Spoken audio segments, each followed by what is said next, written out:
నమస్తే, welcome to doctor సలహా. ప్రేక్షకులకు ఆరోగ్యపరంగా ఉండే సందేహాలను నివృత్తి చేయడంలో డాక్టర్ల సలహాలను, సూచనలను డాక్టర్ సలహా కార్యక్రమం ద్వారా ప్రతిరోజు మీ శివాబీ న్యూస్ ఛానల్ నందు ప్రసారం చేస్తున్న మీ శివాబీ. ఈరోజు ప్రస్తుతం వయసుతో నిమిత్తం లేకుండా అందరూ భయపడుతున్న గుండెపోటు రావడానికి గల కారణాలు, రాకుండా ఉండేందుకు తీసుకోవాల్సిన జాగ్రత్తలు, వచ్చే ముందు ఎలా నిర్ధారించుకోవాలి, దానికి తగిన అత్యాధునిక పద్ధతుల్లో అందరికీ అందుబాటులో ఉన్న వైద్య విధానాలను గురించి ప్రముఖ కార్డియాలజీ విభాగం నందు అపోలో హాస్పిటల్, షైన్ హాస్పిటల్ నందు కేవలం 2 సంవత్సరాల్లోనే కొన్ని వేల గుండె ఆపరేషన్లను సక్సెస్ఫుల్గా చేసిన doctor B Nagabhushan, MD general medicine, DM cardiology, interventional cardiologist గారి సలహాలను, సూచనలను ఈరోజు డాక్టర్ సలహా కార్యక్రమంలో తెలుసుకుందాం. శివాబీ ప్రేక్షకులందరికీ నా నమస్కారం. నేను doctor Nagabhushan, consultant cardiologist, Sahasra heart and mind care hospital నందు మా సర్వీసెస్ ప్రొవైడ్ చేస్తున్నాము. ఇవాళ మనం హార్ట్ అటాక్ గురించి మాట్లాడతాము.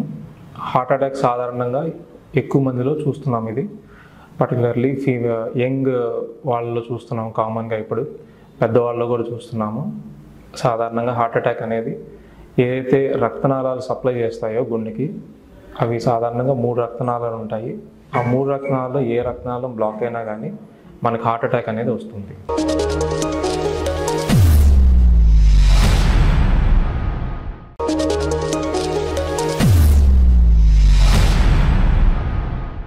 నమస్తే డాక్టర్ గారు. హార్ట్ అటాక్ వచ్చే ముందు లక్షణాలు ఏ విధంగా ఉంటుంది డాక్టర్ గారు? హార్ట్ అటాక్ వచ్చినప్పుడు మనకి కొన్ని లక్షణాలతో మన దగ్గరికి వస్తారు పేషెంట్స్. కామన్గా ఈ హార్ట్ అటాక్ అనే దాంట్లో ముఖ్యంగా మనం చూస్తే లక్షణాల్లో గుండె నొప్పి అనేది చాలా కామన్గా చూస్తాం మనం. ఇది కామన్గా ఏంటంటే ఎడం పక్క వస్తుంది. ఈ నొప్పి వచ్చినప్పుడు ఈ నొప్పి అనేది బాగా సివియర్గా వస్తుంది. ఇంతకుముందు ఎప్పుడు వాళ్ళ ఎక్స్పీరియన్స్ అవనంత నొప్పి వస్తుంది. ఇది ఈ నొప్పి ఏంటంటే ఒక బరువు పెట్టి ఒత్తినట్టు కానీ, ఏదో గట్టిగా ఒత్తేసినట్టు కానీ, దాని తర్వాత కొంతమందికి రేర్గా ఏంటంటే బర్నింగ్ సెన్సేషన్ లాగా కూడా మనకి తెలుస్తుంది. ఈ నొప్పి ఎడం పక్క నుంచి భుజానికి పాకటం కానివ్వండి, దాని తర్వాత అక్కడి నుంచి చేతికి పాకటం కానివ్వండి, వీపి వెనకాల నొప్పి రావటం, ఇలాంటివన్నీ కామన్గా మనం చూస్తుంటాం. మీరు షుగర్ పేషెంట్లు చూసుకుంటే వాళ్ళకి కొంతమందికి ఈ నొప్పి అనేది ఉండదండి. ఈ నొప్పి లేకుండా నొప్పిలాగా వేరే ఫీచర్స్ అనేది వాటితో ప్రజెంట్ అవుతుంటారు మన దగ్గరికి. ఉదాహరణ తీసుకుంటే ఆయాసం రావటము, కొద్దిగా నడిచినప్పుడు ఆయాసం బాగా ఎక్కువ అవటము, లేదా ఒళ్ళంతా చెమటలు పట్టడము, ఉన్నట్టుండి ఒక పేషెంట్ నార్మల్గా ఏసీలో కూర్చోమని కూడా పేషెంట్కి ఉన్నట్టుండి చెమటలు ఎక్కువ పడతాయి అని చెప్పి వస్తారు మా దగ్గరికి. నెక్స్ట్ కామన్గా తీసుకుంటే గుండె దడ. పేషెంట్ కొద్దిగా నడవంగానే గుండె దడ బాగా ఎక్కువ అవటము, నా గుండె కొట్టుకున్నట్టు నాకు బాగా తెలుస్తుంది అని చెప్పి వస్తుంటారు. తర్వాత తీసుకుంటే పేషెంట్ నార్మల్గా ఉంటారు, సడన్గా పేషెంట్ కింద కొలాప్స్ అయిపోయేసి స్పృహ కోల్పోతారు. ఈ స్పృహ కోల్పోవటం వల్ల వాళ్ళు ఏంటంటే దెబ్బలు తగలటం ఇవన్నీ కూడా ఉంటాయి. సో ఈ కొన్ని ఫీచర్స్తో మనకి కామన్గా ప్రెజెంట్ అవుతుంటారు మన దగ్గరికి.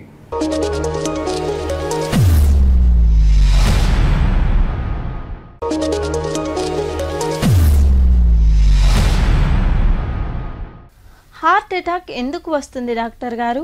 హార్ట్ అటాక్ అనేది రక్తనాళాల బ్లాక్ వల్ల వస్తుంది. ఈ బ్లాక్స్ అనేది సాధారణంగా కొలెస్ట్రాల్ ఈ రక్తనాళాల్లో డిపాజిట్ అవుతాయండి. దానివల్ల ఈ హార్ట్ అటాక్ అనేది వస్తుంది. మీరు చూసారంటే అది ఎలా బ్లాక్ అవుతుంది అనేది మీకు చెప్తాను ఇక్కడ. ఇవి నార్మల్గా ఉండే రక్తనాళాలు. ఎప్పుడైతే మనకి కొలెస్ట్రాల్ అనేది, చెడు కొలెస్ట్రాల్ అనేది వస్తుందో అది నిదానంగా ఏంటంటే ఇలా లోపల డిపాజిట్స్ అవుతాయి అన్నమాట. వీటిని ఫ్యాటీ స్టిక్స్ అంటారు. ఆ ఫ్యాటీ స్టిక్స్ అనేవి కొద్దిగా రోజులు గడిచే కొద్దీ అవి కొద్దిగా పెద్దవి అవుతూ ఉంటాయి. డెపోజిషన్స్ అయ్యే కొద్దీ పెద్దవి అవుతూ ఉంటాయి. అవి ఇంటర్మీడియట్ లీజన్స్ అంటారు. దాని తర్వాత ఎప్పుడైతే ఇవి బాగా పెద్దవి అవుతాయో వాటిని అథెరోమా అంటారు. ఇవి బాగా పెద్ద అయిన తర్వాత ఒక ప్లేక్స్ లాగా ఫామ్ అవుతాయి. డెపోజిషన్స్ అన్నీ ఎక్కువైన తర్వాత ఎప్పుడైతే ఇవి ఎక్కువ అవుతూ పోతుంటాయో ఇవి బ్లాక్ అవుతాయి. దాని తర్వాత ఏంటంటే కొన్ని రోజులు గడిచాక ఇవి ఏంటంటే రప్చర్ అయ్యి ఇక్కడి నుంచి రక్తపు గడ్డలన్నీ వచ్చి అప్పుడు సడన్గా మనకి హార్ట్ అటాక్ అనే సిమ్టమ్స్తో ప్రజెంట్ అవుతారు.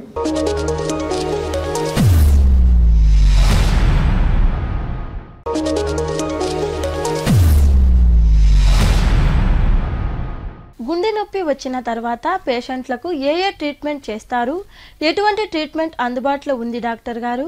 మనకి పేషెంట్ హార్ట్ అటాక్ వచ్చినప్పుడు పేషెంట్ ఈ లక్షణాలతో మన దగ్గరికి పేషెంట్ వస్తారండి. వచ్చినప్పుడు మనం కొన్ని పరీక్షలు అనేవి చేస్తాము. వాటిల్లో ముఖ్యమైనది ఈసీజీ, తర్వాత 2D ఎకో, దాని తర్వాత టీఎంటీ పరీక్షలు అనేవి చేస్తారు. కొన్ని బ్లడ్ పరీక్షలు అనేవి కూడా చేస్తారు. ఈసీజీ తీసుకుంటే ఈసీజీ ఎకో అనేది మనం రెస్ట్ కండిషన్లో పేషెంట్ని రెస్ట్లో ఉన్నప్పుడు మనం చేసే పరీక్షలు ఇవి రెండు.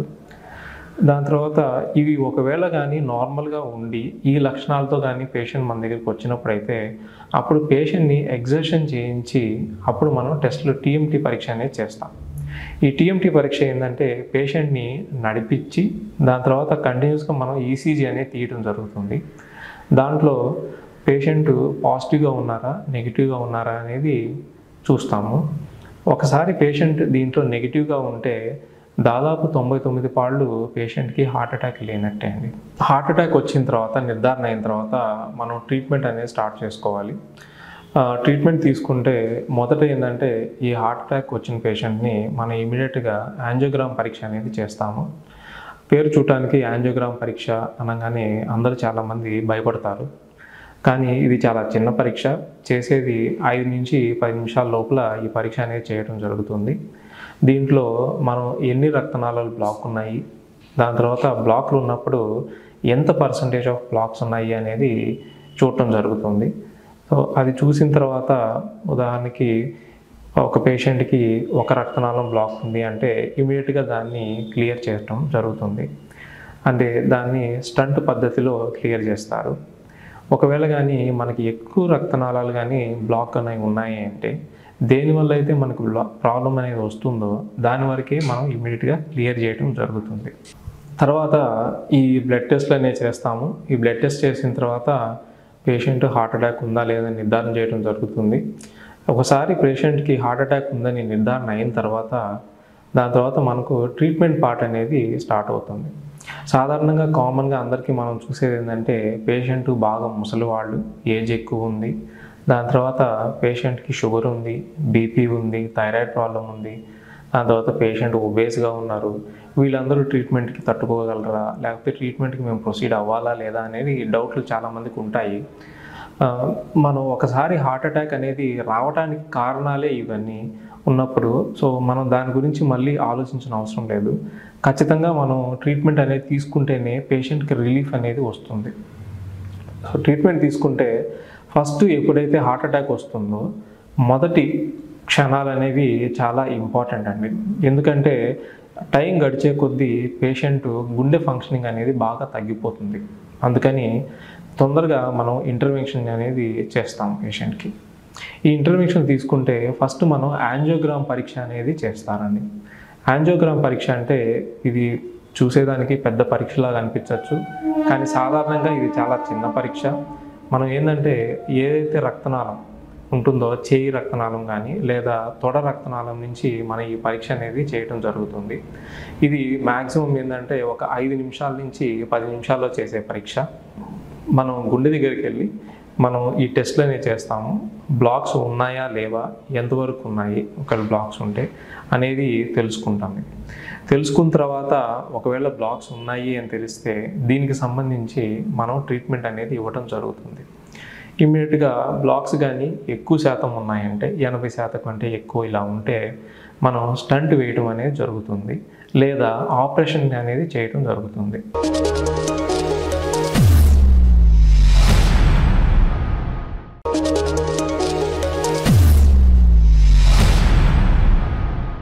హార్ట్ అటాక్ వచ్చిందని ఎలా నిర్ధారించుకోవాలి డాక్టర్ గారు?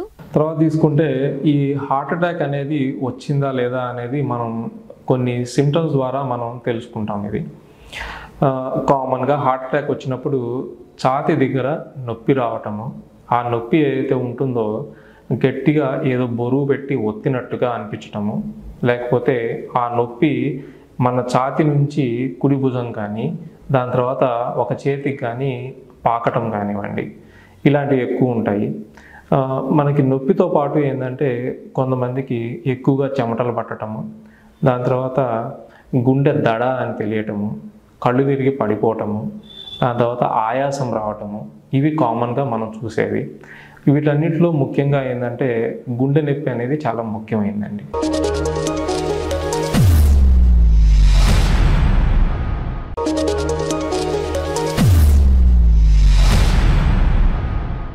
Sugar, BP, cholesterol, stress, alcohol, smoking, గురక ఉండే వాళ్ళల్లో హార్ట్ అటాక్ ప్రభావం ఏ విధంగా ఉంటుంది డాక్టర్ గారు? నెక్స్ట్ ఏంటంటే మోడిఫైబుల్ రిస్క్ ఫ్యాక్టర్స్.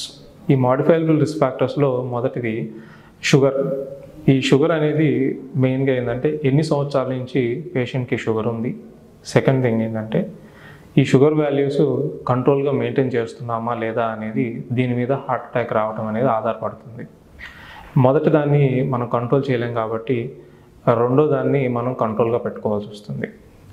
సాధారణంగా ఎవరికైతే షుగర్ ఉండదో వాళ్ళని 45 ఇయర్స్ దాటిన తర్వాత వాళ్ళకి షుగర్ అనేది ఎవ్రీ 6 మంత్స్కి ఒకసారి వాళ్ళు చెక్ చేసుకోవాలి.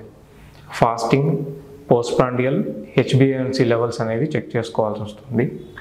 హెచ్బిఏవన్సీ లెవెల్స్ మోర్ దాన్ 6.5 ఉంటే, లేదా fasting blood sugars more than 126 ఉంటే, లేదా random blood sugar more than 200 ఉంటే మనం షుగర్ అని ఉందా లేదా అని డయాగ్నోస్ చేస్తాం.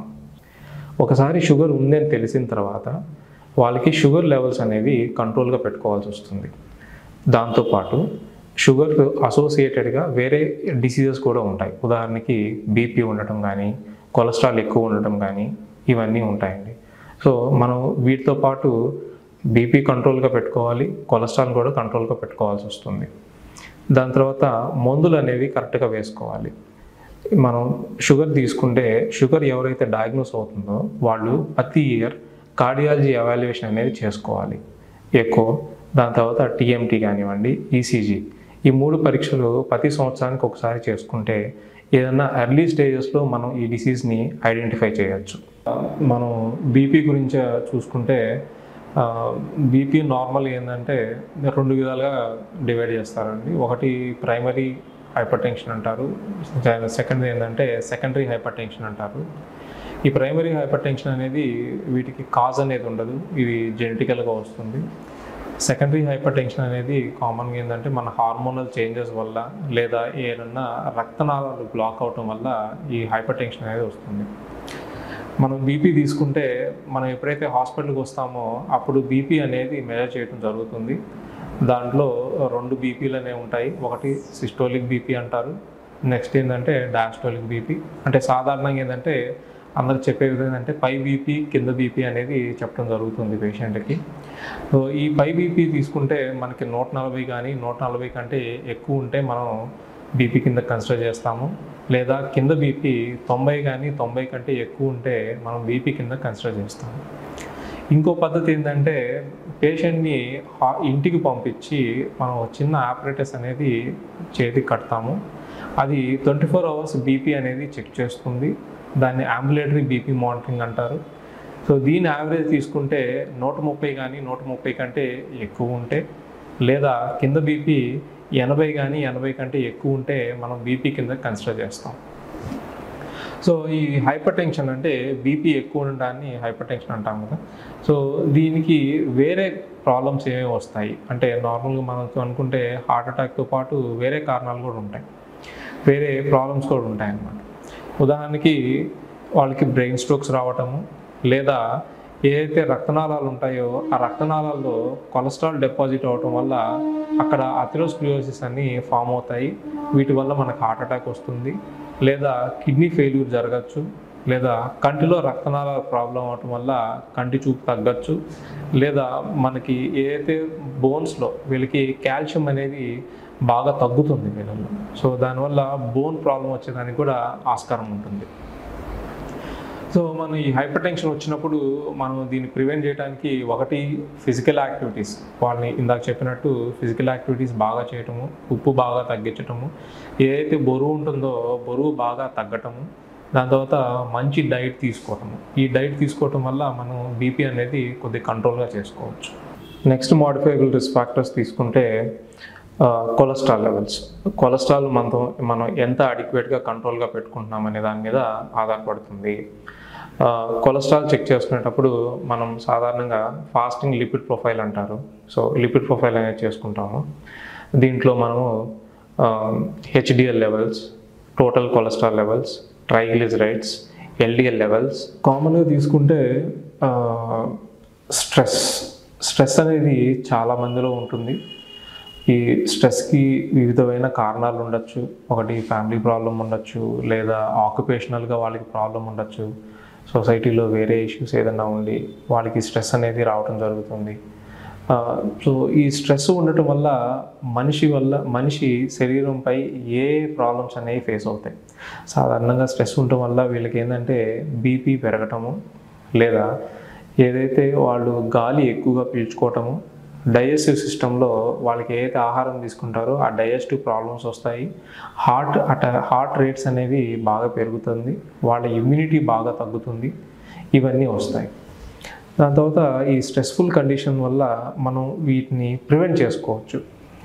కామన్గా తీసుకుంటే ఈజీగా మనకి అవైలబిలిటీలో ఉండేది ఎక్సర్సైజ్ చేయటము.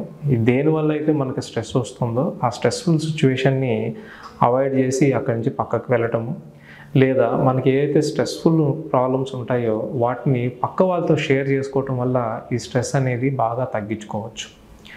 ఒక డాక్టర్ సలహా తీసుకొని, సైకియాట్రీ డాక్టర్స్ కానీ వీళ్ళ సలహా తీసుకొని థెరపీ చేయించుకోవటము, లేదా కొత్త పద్ధతులు ఏదైనా హాబీస్ కానీ ఇలాంటివి ఏమైనా అలవాటు చేసుకోవటము, దాని తర్వాత మన యోగా ప్రాక్టీస్ చేయటము, లేకపోతే ఒక ఏదైనా మంచి వ్యూని, ఉదాహరణకి నేచర్లో మంచి ఫోటో కానివ్వండి, ఒక మంచి వీడియోస్ కానివ్వండి, ఇలాంటివి ఏమైనా చేసినప్పుడు మన ఏదైతే స్ట్రెస్ ఉంటుందో దాని నుంచి బాగా డివేట్ అవుతాము. సో అందుకని స్ట్రెస్ అనేది బాగా తగ్గుతుంది.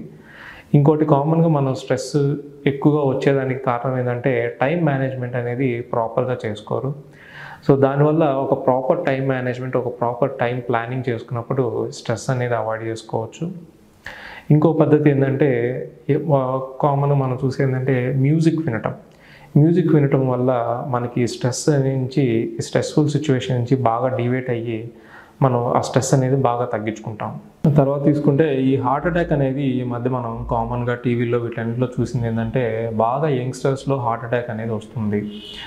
ఈ హార్ట్ అటాక్ కామన్గా ఎందుకు వస్తుంది యంగ్స్టర్స్లో అంటే వాళ్ళకున్న అలవాట్లు వల్ల. ముఖ్యంగా గమనిస్తే వాళ్ళు ఎవరైతే బాగా స్మోకింగ్ చేస్తుంటారో, బాగా ఆల్కహాల్ తీసుకోవటం కానివ్వండి, ఎక్కువగా స్ట్రెస్ఫుల్ లైఫ్ తీసుకోవటం కానివ్వండి, వాళ్ళు తీసుకునే ఫుడ్ యాక్టివిటీస్ కానివ్వండి, ఫిజికల్ యాక్టివిటీస్ కానీ వీటి మీద ఆధారపడుతుంది. ఈ మధ్య మనం ఎక్కువగా చూస్తుంటాము ఈ యంగ్స్టర్స్ వీళ్ళల్లో ఏంటంటే ఈ యాక్టివిటీస్ అన్నీ బాగా తక్కువ ఉండటం వల్ల కానివ్వండి, ఈ స్ట్రెస్ లెవెల్స్ ఎక్కువ ఉండటం వల్ల మనకి ఎక్కువగా ఈ యంగ్స్టర్స్లో వచ్చేదానికి ఆస్కారం ఉంటుంది. ఇంకోటి కామన్గా మనం ఈ మధ్య కాలంలో చూసింది ఏంటంటే కోవిడ్ తర్వాత హార్ట్ అటాక్ వస్తుందా అనేది కామన్గా ఉన్న డౌట్. ఇది కోవిడ్ వ్యాక్సినేషన్ తీసుకోవటము, దాని తర్వాత కోవిడ్ వల్ల ఆ ఇనిషియల్ ఫేజ్లో బాడీలో కొన్ని ఇన్ఫ్లమేటరీ రియాక్షన్స్ అనేవి జరుగుతాయి.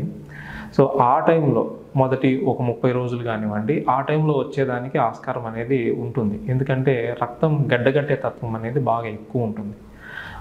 ఒక 1 month దాటిన తర్వాత ఈ కోవిడ్ వల్ల రావటం అనేది చాలా తక్కువ అండి. చాలామంది పేషెంట్స్ మా దగ్గరకు వచ్చినప్పుడు ఈ హార్ట్ అటాక్ అనేది గురక వల్ల వస్తుందా లేదా అనేది చాలామంది డౌట్ అడుగుతుంటారు మమ్మల్ని.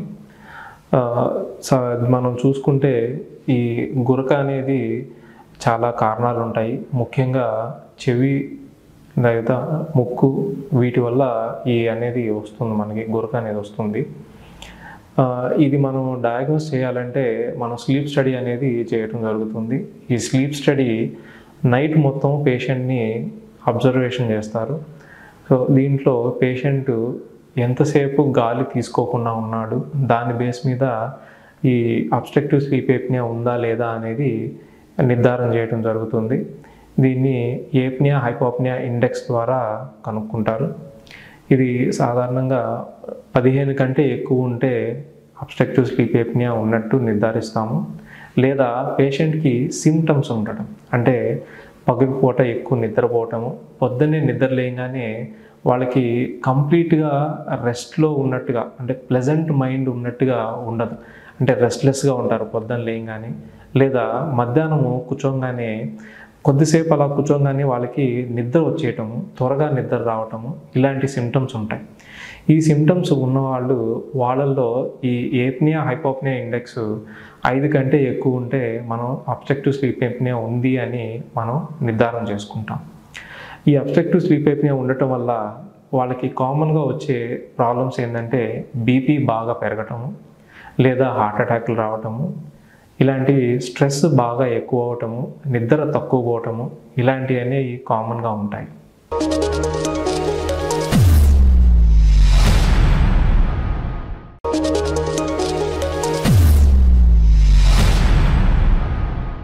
హార్ట్ బ్లాక్స్ రాకుండా ఉండడానికి తీసుకోవాల్సిన జాగ్రత్తలు ఏమిటి డాక్టర్ గారు? హార్ట్ అటాక్ రాకుండా ఉండడానికి మనం తీసుకోవాల్సిన జాగ్రత్తల గురించి మాట్లాడుకుందాము. మొదట తీసుకుంటే మనం ఎంత ఫిజికల్ యాక్టివిటీస్ అంటే ఎంత వర్క్ చేస్తున్నామో, మన తిన్న ఆహారం నుంచి మన ఎంత క్యాలరీస్ అనేవి మనం స్పెండ్ చేస్తున్నాం మీద ఆధారపడుతుంది. అందుకని ఇందాక చెప్పినట్టు ప్రతి రోజుకి 1 గంట చొప్పున ప్రతి వారానికి 5 రోజులు మనం ఫిజికల్ యాక్టివిటీస్ చేయాలి. ఒక 2 రోజులు ఆఫ్ తీసుకోవచ్చు. దాని తర్వాత మన వెయిట్ అనేది కొద్దిగా రెడ్యూస్ చేసుకోవాలి. మనం దీన్ని బిఎంఐ ఇందాక చెప్పినట్టు బిఎంఐలో ఒక నార్మల్ రేంజ్లో పెట్టుకొని చేసుకోవాల్సి వస్తుంది. దాని తర్వాత డైట్ పద్ధతి. మీకు ఇందాక ఆల్రెడీ చెప్పినట్టు ట్రాన్స్ ఫ్యాటీ యాసిడ్స్ అంటారు. ఇవి ఎక్కువగా బేకరీ ఫుడ్ ఐటమ్స్లో ఉంటుంది. ఇవన్నీ అవాయిడ్ చేసుకోవాలి. దాని తర్వాత పాలీ అన్సాచురేటెడ్ ఫ్యాటీ యాసిడ్స్ అంటారు. ఇవి కామన్గా మనం చూస్తే సోయాబీన్ ఆయిల్, సన్ఫ్లవర్ ఆయిల్, దాని తర్వాత ఫిష్లో, దాని తర్వాత డార్క్ చాక్లెట్స్ అని వస్తాయి. వీటిల్లో ఎక్కువగా ఉంటుంది. ఇవి ఎక్కువగా తీసుకోవటము. దాని తర్వాత ఎవరైతే స్మోకింగ్ చేస్తారో స్మోకింగ్ని ఆపేయాలి. మీరు స్మోకింగ్ తీసుకుంటే ఇవి మనం వన్స్ స్మోకింగ్ ఆపేసిన తర్వాత దాని ఎఫెక్ట్ అనేది మన మీద దాదాపుగా 1 సంవత్సరం పాటు దాని ఎఫెక్ట్ అనేది ఉంటుంది. సో అందుకని మనం ఆపేసిన తర్వాత దాని స్మోకింగ్లో చూసుకుంటే మీరు వేరే డిసీజెస్ కూడా వస్తాయి హార్ట్ అటాక్తో పాటు. ఉదాహరణకి మౌత్ క్యాన్సర్ కానివ్వండి, లేకపోతే ఊపిరితిత్తుల్లో క్యాన్సర్ కానివ్వండి. దానివల్ల అలా మనం స్మోకింగ్ ప్రివెంట్ చేయడం వల్ల ఈ డిసీజెస్ కూడా మనం బాగా ప్రివెంట్ చేసుకోవచ్చు. దాని తర్వాత నెక్స్ట్ తీసుకుంటే ఆల్కహాల్ ఎవరైతే తీసుకుంటారో వాళ్ళకి సాధారణంగా లివర్ సమస్యలు వస్తాయి. దాంతోపాటు గుండె సమస్యలు వచ్చేదానికి కూడా ఆస్కారం ఎక్కువ ఉంటుంది. అందుకని మనం ఆల్కహాల్ అనేది సాధ్యమైనంత వరకు ఆపేసుకోవాలి. దాని తర్వాత మనం తీసుకుంటే కామన్గా మనం చూసేది స్ట్రెస్. ఈ స్ట్రెస్ఫుల్ సిచ్యువేషన్ అవాయిడ్ చేయడానికి మీకు కొన్ని పద్ధతులు అనేవి ఇందాక చెప్పాను. సో వాటిని ఫాలో చేయటము.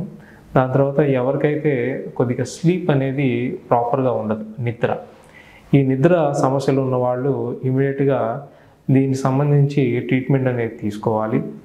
కొంతమందికి సాధారణంగా మనం చూస్తే ఈ రాత్రిపూట గురక పెట్టడం అనేది అలవాటు ఉంటుంది.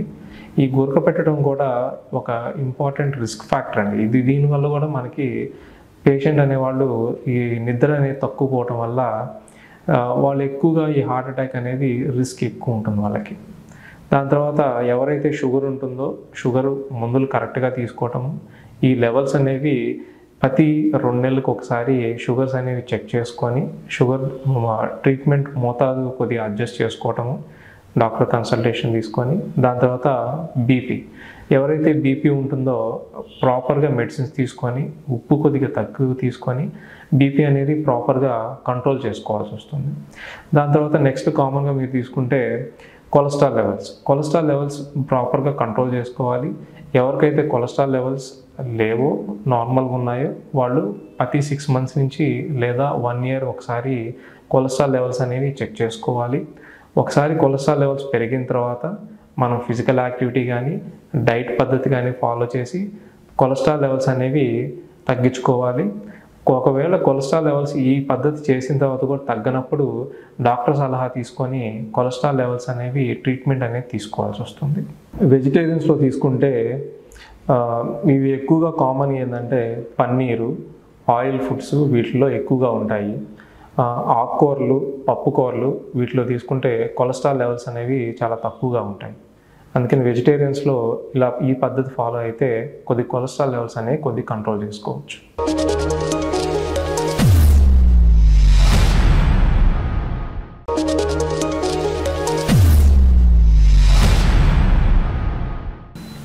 ఆపర్చునిటీ ఇచ్చిన శివాబీ ఛానల్కు వాళ్ళ ప్రేక్షకులకు నా నమస్కారములు. చూశారు కదండి, హార్ట్కి సంబంధించి డాక్టర్ గారు ఇచ్చిన సలహాలను సూచనలను తెలుసుకున్నాం. ఇవాల్టి డాక్టర్ సలహా కార్యక్రమం ఇంతటితో ముగిస్తూ రేపు మరొక వైద్య నిపుణుల ద్వారా వారి సలహాలను సూచనలను తెలుసుకుందాం. ఈ కార్యక్రమం ప్రతిరోజు మీ శివాబీ న్యూస్ ఛానల్ నందు ఉదయం 8:30 తిరిగి మధ్యాహ్నం 2:30 మరియు రాత్రి 9:30 ప్రసారమగును. యువర్స్ శైలజ.